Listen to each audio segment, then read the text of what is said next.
Hello everyone, welcome to my channel রিয়াস লার্নোক্রেডিয়া। আমরা যে গ্রুপ সিডির ক্লাস শুরু করেছি, আজ তার পরবর্তী সেট নিয়ে আলোচনা করব। চলো তাহলে দেখে নেওয়া যাক এই সেটে কী কী কোয়েশ্চেন রয়েছে। আর তোমরা যদি এই পিডিএফটা পেতে চাও তাহলে আমাদের টেলিগ্রাম চ্যানেলে জয়েন হয়েছেও, তার লিঙ্ক আমি ডেসক্রিপশনে দিয়ে রেখেছি। চলো তাহলে কোয়েশ্চেনগুলি দেখে নেওয়া যাক। প্রথম প্রশ্ন, কোন ভারতীয় সর্বপ্রথম ব্রিটিশ পার্লামেন্টের সদস্য হিসাবে মনোনীত হয়েছিলেন? জওহরলাল নেহেরু, দাদাভাই নৌরোজি, মহাত্মা গান্ধী, উপরোক্ত কেউই নন। উত্তর কি হবে? সর্বপ্রথম ব্রিটিশ পার্লামেন্টের সদস্য হিসেবে মনোনীত হয়েছিলেন দাদাভাই নৌরোজি।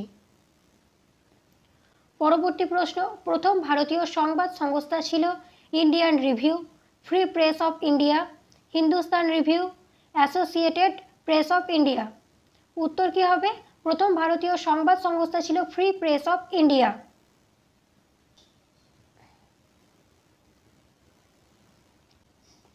পরবর্তী প্রশ্ন, কে বলেছিলেন আজ বাংলা যা ভাবে কাল ভারত তা ভাববে? মতিলাল নেহেরু, মৌলানা আবুল কালাম আজাদ, গোপাল কৃষ্ণ গোখলে, ওপরের কেউ নন। উত্তর কি হবে? এটি বলেছিলেন গোপাল কৃষ্ণ গোখলে।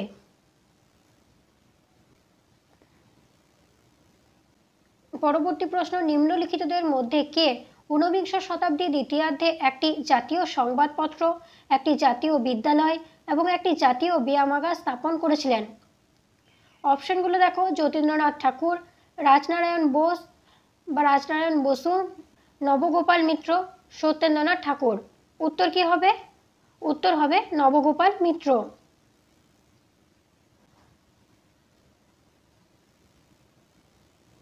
পরবর্তী প্রশ্ন, চৌসার যুদ্ধ কাদের মধ্যে হয়েছিল? আকবর এবং রানা প্রতাপ, জাহাঙ্গীর এবং রানা অমর সিং, হুমায়ুন ও শেরশাহ, হুমায়ুন ও গুজরাটের বাহাদুর শাহ। উত্তর কি হবে? চৌসার যুদ্ধ হয়েছিল 1539 সালে হুমায়ুন ও শের শাহের মধ্যে। পরবর্তী প্রশ্ন, ব্রিটিশ শাসনাধীন ভারতে প্রথম রাজনৈতিক সমিতি কোনটি? ব্রাহ্ম সমাজ, আর্য সমাজ, বঙ্গীয় ল্যান্ড হোল্ডার্স সোসাইটি, কোনোটিই নয়। উত্তর কি হবে? ব্রিটিশ শাসনাধীন ভারতের প্রথম রাজনৈতিক সমিতি ছিল বঙ্গীয় ল্যান্ড হোল্ডার্স সোসাইটি। পরবর্তী প্রশ্ন, কর্কট ক্রান্তি রেখা নিম্নের কোন রাজ্যের ওপর দিয়ে প্রবাহিত হয় না? পশ্চিমবঙ্গ, ঝাড়খণ্ড, ছত্তিশগড়, উড়িষ্যা। উত্তর কি হবে? উত্তর হবে উড়িষ্যা। উড়িষ্যার মধ্য দিয়ে কর্কট ক্রান্তি রেখা প্রবাহিত হয় না। কর্কট ক্রান্তি রেখা ভারতের 8টি রাজ্যের ওপর দিয়ে প্রবাহিত হয়েছে। রাজ্যগুলি কি কি? না গুজরাট, রাজস্থান, মধ্যপ্রদেশ, ছত্তিশগড়, ঝাড়খণ্ড, পশ্চিমবঙ্গ, ত্রিপুরা আর মিজোরাম। এখানে দেখো উড়িষ্যা নেই। পরবর্তী প্রশ্ন, নবগঠিত অন্ধ্রপ্রদেশ রাজ্যের রাজধানীর নাম কি? অমরাবতী, সেকেন্দ্রাবাদ, হায়দ্রাবাদ, বিশাখাপত্তনম। উত্তর কি হবে? নবগঠিত অন্ধ্রপ্রদেশ রাজ্যের রাজধানী হলো অমরাবতী। 2014 সালে অন্ধ্রপ্রদেশ রাজ্য ভেঙে কোন রাজ্য গঠিত হয়? না তেলেঙ্গানা রাজ্য। পরবর্তী প্রশ্ন, ভারতের বৃহত্তম জলসেচ খাল কোথায় অবস্থিত? যমুনা খাল, সিরহিন্দ খাল, ইন্দিরা গান্ধী খাল, উচ্চ বাড়ি দোয়াব খাল। উত্তর কি হবে? ভারতের বৃহত্তম জলসেচ খাল হলো ইন্দিরা গান্ধী খাল। পরবর্তী প্রশ্ন, নিম্নের কোন নদীটি গ্রস্ত উপত্যকার মধ্য দিয়ে প্রবাহিত হয়েছে? অপশনগুলো দেখো, গোদাবরী, নর্মদা, কৃষ্ণা, মহানদী। উত্তর কি হবে? গ্রস্ত উপত্যকা দিয়ে প্রবাহিত হয়েছে নর্মদা নদী। পরবর্তী প্রশ্ন, ভারতের একটি উল্লেখযোগ্য লেগুন হলো ভাল হ্রদ, চিল্কা হ্রদ, পুলিকট, মানস সরোবর। উত্তর কি হবে? ভারতের উল্লেখযোগ্য লেগুন হলো চিল্কা হ্রদ। নোনা জলের হ্রদ, এটি কোথায় অবস্থিত? না উড়িষ্যা রাজ্যে অবস্থিত।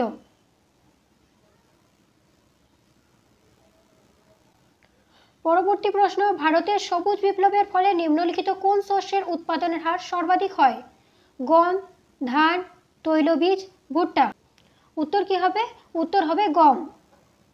1960-এর দশকে এই সবুজ বিপ্লব হয়েছিল। কোথায় কোথায় সবচেয়ে বেশি সাফল্য হয়েছিল? না পাঞ্জাব, হরিয়ানা এবং উত্তরপ্রদেশে এর প্রভাব ছিল সবচেয়ে বেশি।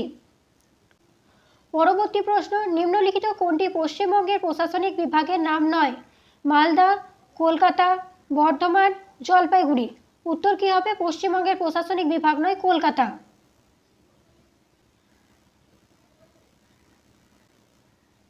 পরবর্তী প্রশ্ন, পশ্চিমবঙ্গে গঙ্গা নদীর উত্তর অংশে যে নামে পরিচিত রাঢ়, বরেন্দ্র, ভাবর, টার, উত্তর কি হবে? উত্তর হবে বরেন্দ্র। পরবর্তী প্রশ্ন, নীতি আয়োগ গঠিত হয় 1 জানুয়ারি 2015, 1 জানুয়ারি 2016, 1 জানুয়ারি 2017, 1 জানুয়ারি 2018, উত্তর কি হবে? নীতি আয়োগ গঠিত হয় 1 জানুয়ারি 2015।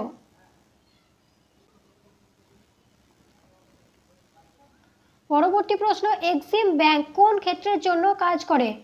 শিল্পক্ষেত্র, কৃষিক্ষেত্র, বৈদেশিক বাণিজ্য, সবকটি, উত্তর কি হবে? এক্সিম ব্যাংক বৈদেশিক বাণিজ্যের জন্য কাজ করে। পরবর্তী প্রশ্ন, শর্ট সার্কিট বা ওভারলোডিং থেকে গৃহ সরঞ্জামগুলি রক্ষার জন্য সবচেয়ে গুরুত্বপূর্ণ সুরক্ষা পদ্ধতি কোনটি? আর্থিং, ফিউজ ব্যবহার করা, স্টেবিলাইজার ব্যবহার করা, বৈদ্যুতিন মিটার ব্যবহার করা, উত্তর কি হবে? উত্তর হবে ফিউজ ব্যবহার করা।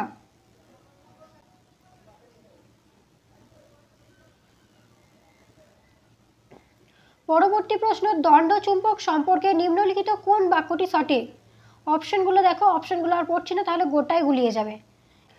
এটার উত্তর হবে অপশন সি, একটি দণ্ড চুম্বককে অক্ষ বরাবর লম্বভাবে দুটুকরো করলে দুটি নতুন দণ্ড চুম্বক তৈরি হয়। পরবর্তী প্রশ্ন, বায়ুমণ্ডলে মেঘেরা ভেসে বেড়াতে পারে তার কারণ তাদের কম কি উষ্ণতা, বেগ, চাপ না ঘনত্ব, উত্তর কি হবে? বায়ুমণ্ডলে মেঘেরা ভেসে বেড়াতে পারে কারণ তাদের ঘনত্ব কম।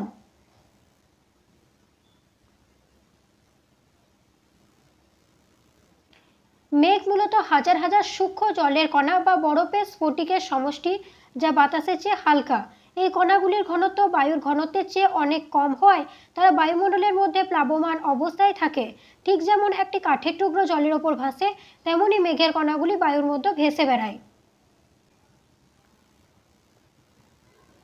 পরবর্তী প্রশ্ন, তড়িতের সুপরিবাহীদের অনেক আলগা থাকে, প্রোটন, নিউট্রন, অণু, ইলেকট্রন, উত্তর কি হবে? উত্তর হবে ইলেকট্রন।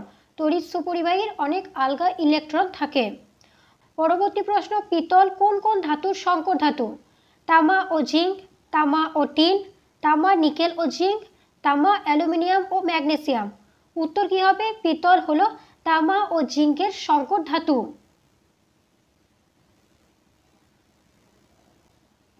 পরবর্তী প্রশ্ন, নিম্নলিখিত কোন যৌগে শোধক জলের অণু থাকে না? Gypsum, washing soda, copper sulphate, baking soda, উত্তর কি হবে? উত্তর হবে বেকিং সোডা। পরবর্তী প্রশ্ন, মানবদেহে কোন অঙ্গটি নিষ্ক্রিয় অঙ্গ নয়? লেজ কোষেরুকা, নখ, অ্যাপেন্ডিক্স, নিকটিটেটিং পর্দা, উত্তর কি হবে? নিষ্ক্রিয় অঙ্গ নয়, নখ। আর বাদবাকি যে তিনটে আছে সেটি হলো নিষ্ক্রিয় অঙ্গ। পরবর্তী প্রশ্ন, বুফার কোষ কোথায় দেখা যায়? অগ্নাশয়, যকৃৎ, থাইরয়েড গ্রন্থি, ক্ষুদ্রান্ত, উত্তর কি হবে? উত্তর হবে যকৃতে বুফার কোষ দেখা যায়।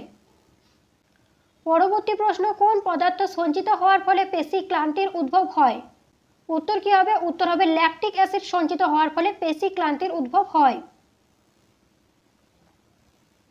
পরবর্তী প্রশ্ন, গণদেবতা উপন্যাসটির রচয়িতা কে? তারাশঙ্কর বন্দ্যোপাধ্যায়, বিভূতিভূষণ বন্দ্যোপাধ্যায়, মানিক বন্দ্যোপাধ্যায়, আশাপূর্ণা দেবী, উত্তর কি হবে? গণদেবতা উপন্যাসটির রচয়িতা হলেন তারাশঙ্কর বন্দ্যোপাধ্যায়। গণদেবতা তারাশঙ্কর বন্দ্যোপাধ্যায়ের একটি বিখ্যাত ও কালজয়ী উপন্যাস। 1942 সালে প্রকাশিত এই উপন্যাসটি তার বিখ্যাত গণদেবতা পঞ্চগ্রাম উপন্যাসের প্রথম অংশ। এই উপন্যাসে তিনি গ্রামীণ সমাজের পরিবর্তন, ক্ষয় ও তার ভেতরে গড়ে ওঠা নানা জটিল সম্পর্ককে তুলে ধরেছেন। এই উপন্যাসের জন্য তিনি 1957 সালে সাহিত্য একাডেমি পুরস্কার লাভ করেন। তাহলে গণদেবতা তারাশঙ্কর বন্দ্যোপাধ্যায়ের লেখা এবং এটি 1942 সালে প্রকাশিত হয় এবং এই উপন্যাসটির জন্যই 1957 সালে সাহিত্য একাডেমি পুরস্কার পেয়েছিলেন। পরবর্তী প্রশ্ন, ওয়ার্ল্ড রেডিওগ্রাফি ডেতে পালিত এক্স রেডিয়েশন আবিষ্কারের কৃতিত্ব কাকে দেওয়া হয়? Isaac Newton, Albert Einstein, Wilhelm Conrad Roentgen, Marie Curie, উত্তর কি হবে? এক্স রেডিয়েশন আবিষ্কারের কৃতিত্ব দেওয়া হয়েছিল উইলহেম কনরাড রোডজেনকে।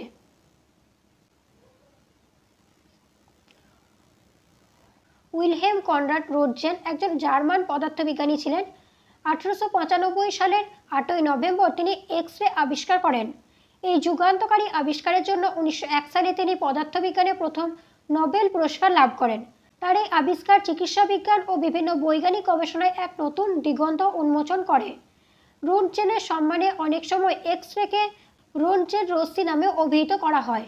ওয়ার্ল্ড রেডিওগ্রাফি ডেতে প্রতি বছর 8ই নভেম্বর তারিখে পালিত হয়, যা এটি মহান আবিষ্কারের দিনটিকে স্মরণ করা হয়। তাহলে ওয়ার্ল্ড রেডিওগ্রাফি ডে কত তারিখে? না 8ই নভেম্বর। পরবর্তী প্রশ্ন, দাবা খেলার জন্মদাতা দেশ কাকে বলা হয়? ভারত, চীন, রাশিয়া, জাপান। উত্তর কি হবে? দাবা খেলার জন্ম হলো ভারতে। পরবর্তী প্রশ্ন, প্রথম ভারতীয় মিস ওয়ার্ল্ড কে হয়েছিলেন? রীতা ফারিয়া, প্রিয়াঙ্কা চোপড়া, ঐশ্বরিয়া রায়, মানুষী চিল্লার। উত্তর কি হবে? প্রথম ভারতীয় মিস ওয়ার্ল্ড হলেন রীতা ফারিয়া। রীতা ফারিয়া 1966 সালে প্রথম ভারতীয় ও এশীয় নারী হিসাবে মিস ওয়ার্ল্ড খেতাব জিতেছিলেন। তিনি ছিলেন একজন চিকিৎসক এবং মডেল। মিস ওয়ার্ল্ড হওয়ার পর তিনি মডেলিং ছেড়ে দিয়ে চিকিৎসাবিদ্যায় তার পেশার জীবন শুরু করেন। তাহলে রীতা ফারিয়া 1966 সালে প্রথম ভারতীয় ও এশীয় নারী হিসাবে মিস ওয়ার্ল্ড জিতেছিলেন। আর ঐশ্বরিয়া রায় 1994 সালে মিস ওয়ার্ল্ড হয়েছিলেন। আর প্রিয়াঙ্কা চোপড়া 2000 সালে মিস ওয়ার্ল্ড হয়েছিলেন। আর মানুষী চিল্লা 2017 সালে মিস ওয়ার্ল্ড হয়েছিলেন।